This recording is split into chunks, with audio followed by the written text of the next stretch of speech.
ನೋಡಿ, ಈಗ ಒಂದು ಶಾಸಕರು ಡೆಲ್ಲಿ ಹೋಗುವಂಥ ಅಧಿಕಾರ ಅವರೆಲ್ಲರಿಗೂ ಇದೆ. ಅವ್ರು ಯಾವ ಕಾರಣಕ್ಕೆ ಹೋಗಿದ್ದಾರೆ ಏನು ಅನ್ನೋದನ್ನು ಅವರು ಹೇಳಬೇಕಾಗ್ತದೆ. ಇದೀಗ ನಾನು ನೋಡ್ತಾ ಇದ್ದೆ, ಡಿ ಕೆ ಶಿವಕುಮಾರ್ ಅವರು ಹೇಳ್ತಾಯಿದ್ರು ಶಾಸಕರು ತಾವು ಸಚಿವರಾಗಬೇಕು ಅಂತ ಒಂದು ಸ್ಥಿತಿಯಿಂದ ಹೋಗಿದ್ದಾರೆ ಅಂತೇಳಿ ಈಗ ಒಂದು ಸ್ಪಷ್ಟನೆಯನ್ನು ಕೊಡ್ತಾಯಿದ್ರು. ಅವರೊಂದು ಹೇಳಿಕೆಯನ್ನು ಕೊಡ್ತಾಯಿದ್ರು. ಒಂದು ಹೇಳ್ತೇನೆ, ನಮ್ಮ ಪಕ್ಷದಲ್ಲಿ ಹೈಕಮಾಂಡ್ ಈಸ್ ಸುಪ್ರೀಂ. ಹೈಕಮಾಂಡ್ ಅಂತಿಮ. ಅದು ಹೈಕಮಾಂಡ್ ಏನು ಕಾಲಕ್ಕೆ ನಿರ್ಧಾರ ಮಾಡ್ತದೆ ಅದೆಲ್ಲವನ್ನು ಎಲ್ಲರೂ ರೈಟ್ ಫ್ರಮ್ ಸಿದ್ದರಾಮಯ್ಯ ಸಾಹೇಬ್ರು ಹಿಡ್ಕೊಂಡು ಮುಖ್ಯಮಂತ್ರಿ ಹಿಡ್ಕೊಂಡು ಉಪಮುಖ್ಯಮಂತ್ರಿ ಹಿಡ್ಕೊಂಡು ಎಲ್ಲ ಸಚಿವರು ಶಾಸಕರು ಎಲ್ಲರೂ ಕೂಡ ಹೈಕಮಾಂಡ್ ಏನು ಹೇಳ್ತದೆ ಅದನ್ನು ಕೇಳುವಂಥದ್ದು. ಈಗ 2 ವರ್ಷ ತುಂಬಿ ಬೆನ್ನಲ್ಲೇ ಹೋಗಿದಾರಲ್ಲ ಸರ್, ಅದೇನೇ ಇರ್ಬೋದು. ಇವತ್ತು ಸಹ ನಮ್ಮಲ್ಲಿ ಏನಿದೆಲ್ಲ ಯಾವುದೇ ನಿರ್ಧಾರಗಳಾಗಲಿ ಏನೇ ನಿರ್ಧಾರಗಳಾಗಲಿ ಇವೆಲ್ಲವೂ ಕೂಡ ಹೈಕಮಾಂಡ್ ನಿರ್ಧಾರ ತಗೋತದೆ. ಮತ್ತು ಸಿದ್ದರಾಮಯ್ಯನವರು ಕೂಡ ಹೇಳಿದ್ದಾರೆ, ಹೈಕಮಾಂಡ್ ಈಸ್ ಸುಪ್ರೀಂ. ಹೈಕಮಾಂಡ್ ಏನು ನಿರ್ಧಾರ ತಗೋತದೆ ಎಲ್ಲರೂ ಇವತ್ತು ಚಾಚು ತಪ್ಪದೆ ತೆರೆಬಾಗಿ ಒಪ್ಕೊಳ್ಳುವಂಥದ್ದು ನಮ್ಮ ಪಕ್ಷದಲ್ಲಿರುವಂಥ ರೂಢಿ. ಸಿ ಎಂ ಅವರು ಇನ್ನೊಂದು ಮಾತು ಹೇಳಿದ್ದಾರೆ ಸರ್, ನಾನೇ ಸಿ ಎಂ ಆಗಿರ್ತೀನಿ 5 ವರ್ಷ ಕಾಲ 5 ವರ್ಷ ನಾನು ಆಯ್ಕೆ ಮಾಡಿಕೊಟ್ಟಿದ್ದೆ, ಬಜೆಟ್ ಕೂಡ ನಾನೇ ಮಂಡನೆ ಮಾಡ್ತೀನಿ ಅಂತ ಹೇಳಿದ್ದಾರೆ. ಮತ್ತು ಸಿ ಎಂ ಅವ್ರು ಹೇಳಿದ್ರೆ ಆಯ್ತಲ್ಲ, ಮತ್ತೆ ಅದಕ್ಕೇನು ಕೇಳ್ತಾರೆ? ಅದಕ್ಕೇನು ಉತ್ತರ ಕೇಳ್ತಾರೆ? ನೀವು ಪ್ರಶ್ನೆ ಕೇಳ್ತಾರೆ. ಮುಖ್ಯಮಂತ್ರಿಗಳು ಹೇಳಿದಾರಲ್ಲ. ಮತ್ತೆ ಸರ್, ಒಂದು ಕಡೆ ಸಿ ಎಂ ಸಿದ್ದರಾಮಯ್ಯ ಅವರು ಹೇಳ್ತಾರೆ ನಾನೇ ಸಿ ಎಂ ಆಗ್ತೀನಿ ಮುಂದುವರಿತೀನಿ ಅಂತೇಳಿ. ಆದರೂ ಕೂಡ ಏನು ಅಂತಂದರೆ ರಾಜಕೀಯ ಚಟುವಟಿಕೆಗಳು ಇದುವರೆಗೂ ಡೆಲ್ಲಿಗೆ ಆಲ್ರೆಡಿ ಹೋಗಿದೆ, ಅಲ್ಲಿ ಕಡಿಮೆ ಆಗಿಲ್ಲ. ಪ್ರತಿನಿತ್ಯ ಏನು ಅಂತಂದರೆ ಡಿ ಸಿ ಎಂ ಅವರು ಕೂಡ ಅಲ್ಲಿಗೆ ಹೋಗೋದು, ಡೆಲ್ಲಿಗೆ ಹೋಗೋದು.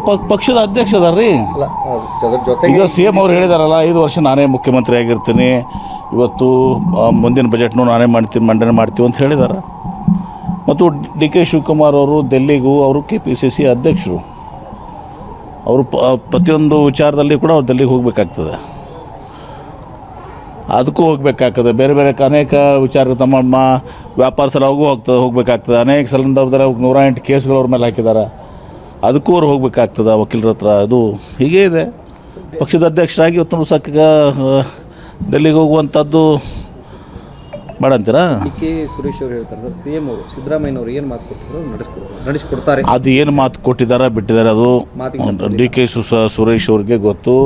ಅವ್ರು ಯಾವ ಅರ್ಥದಲ್ಲಿ ಹೇಳಿದ್ದಾರೆ, ಏನು ಹೇಳಿದ್ದಾರೆ ಅದನ್ನು. ಅದೇನೇ ಇದ್ದರೂ ಕೂಡ ನಮ್ಮ ಪಕ್ಷದಲ್ಲಿ ಇವತ್ತು ಸಹ high command is supreme. High command is supreme for every one. ಮತ್ತು ಈ ಎಲ್ಲ ವಿಚಾರಗಳಲ್ಲಿ ನಾವೇನು ಮಾತಾಡಿದರೂ ಪ್ರಯೋಜನ ಇಲ್ಲ. ಈ ಎಲ್ಲ ವಿಚಾರಗಳಲ್ಲಿ ಇವತ್ತು ಸಹ ಹೈಕಮಾಂಡ್ ನಿರ್ಧಾರ ತಗೋತದೆ. ಈಗ ಸಚಿವರು ಹೇಳಿದ್ರು, ಶಿವಾನಂದ ಪಾಟ್ರು ನಾನು ಇವ್ರನ್ನ ಭೇಟಿಯಾಗಕ್ಕೆ ಹೋಗಿನಿ ಅಂತ ಹೇಳಿದ್ರು. ಯಾರನ್ನ? Prahlad Joshi, consumer affairs minister ಭೇಟಿಯಾಗಕ್ಕೆ ಹೋಗಿನಿ ಅಂತ ಹೇಳಿದ್ರು.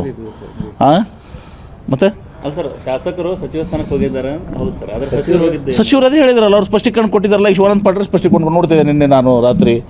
ನಾನು ದಿಲ್ಲಿಗೆ ಹೋಗಿದ್ದು ನನ್ನ ಕನ್ಸ್ಯೂಮರ್ ಅಫೇರ್ಸ್ ಮಿನಿಸ್ಟರ್ ಹತ್ರ ಹೋಗ್ತಾಯಿದ್ದೆ ಅಂದರೆ ಪ್ರಹ್ಲಾದ್ ಜೋಶಿ ಅವರು ಕನ್ಸ್ಯೂಮರ್ ಅಫೇರ್ಸ್ ಮಿನಿಸ್ಟ್ರು. ಅವ್ರ ಕಡೆ ಒಂದೇನೋ ನಾನು ಪತ್ರ ಕೊಡೋಕೆ ಹೋಗಿದ್ದೀನಿ ಅಂತ ಹೇಳಿದರು. ಅವರು ಡೆಲ್ಲಿಯಲ್ಲೆಲ್ಲ ಬೆಂಗಳೂರಲ್ಲಿ ಭೇಟಿ ಆಗ್ತೀನಿ ಅಂತ ಹೇಳಿದ್ದಾರೆ ಅಂತ ಅನ್ನೋದನ್ನು ಅವ್ರು ಹೇಳಿದರು. ಯಾವುದೂ ಇಲ್ಲ ರೀ ನಮ್ಮ ಕಾಂಗ್ರೆಸ್ ಪಕ್ಷನಾಗ.